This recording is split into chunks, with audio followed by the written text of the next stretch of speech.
در مورد سگ قدرتمند سرابی چه می‌دانید؟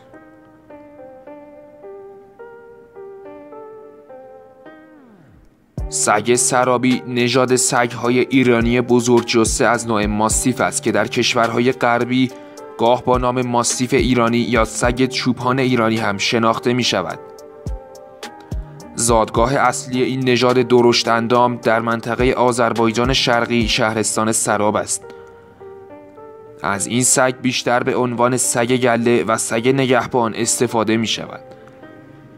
سگ سرابی در مواجهه با هر تهدیدی بسیار شجاع و بیباک بوده و بی‌پروا به گرگ، گراز، خرس و موجودات بزرگتر از خود حمله می کند. سگ‌های سرابی تربیت پذیر و کاملا مطیع صاحبان خود هستند. با افراد خانواده مهربان و صمیمی هستند، ولی با مشاهده غریبه یا خطر به شدت تهاجمی می شوند. طول عمر این سگ‌ها در شرایط مناسب بین 12 تا 17 سال است که معمولاً از 14 ماهگی به بلوغ می رسند. سگ سرابی دارای ظاهری عضلانی و تراشیده با پنجه‌های پهن و بدون اضافه وزن است.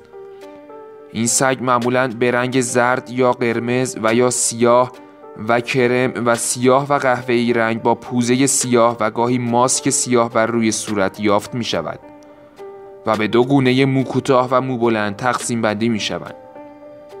نوع سیاه رنگ آن نیز با خط سفید بر روی سینه وجود دارد که کمیابتر بوده ولی سگی پرطرفدار است. این ماستیف بزرگجثه دارای آرواره‌های بسیار نیرومند همراه با سری بزرگ و کمی خرطوم و پوست در زیر گردن و پوزه هاست. سگ‌های سرابی سگ‌های بسیار مقاومی هستند و به شرایط بد آب و هوایی و گرسنگی و بیماری‌های گوناگون مقاوم هستند و به سرعت با محیط و شرایط گوناگون خو می‌گیرند. وزن سگ سرابی بالغ در نرها بین 70 تا 90 کیلوگرم و در ماده‌ها بین 50 تا 80 کیلوگرم است.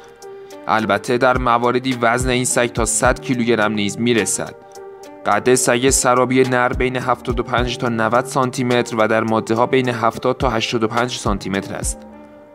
ظاهر این سگ به سگ کانگال شباهت زیادی دارد که به دلیل موقعیت جغرافیایی نزدیک این دو نژاد است. اما سگ سراب از لحاظ جثه کمی بزرگتر از کانگال است. خطر انقراض سگ سرابی. در گذشته اغلب مربیان و نگهدارندگان سگ سرابی قصد داشتند که از این سگ بی‌نظیر سگ‌های قدرتمندتر و خشن‌تری بسازند که دست به میکس بی‌رویه این نژاد زدند. در حال حاضر به خاطر این میکس نمودن بی‌رویه متاسفانه نژاد اصیل ایرانی سگ سرابی بسیار کم پیدا شده است و سگ‌های میکس شده هم قدرت و عظمت یک سگ سرابی اصیل را ندارند. در سالهای اخیر برخی از پرورش دهندگان این نژاد این بحران را فهمیده و در صدد پرورش سگ‌های سرابی اصیل هستند و مردم را از این بحران آگاه ساختند.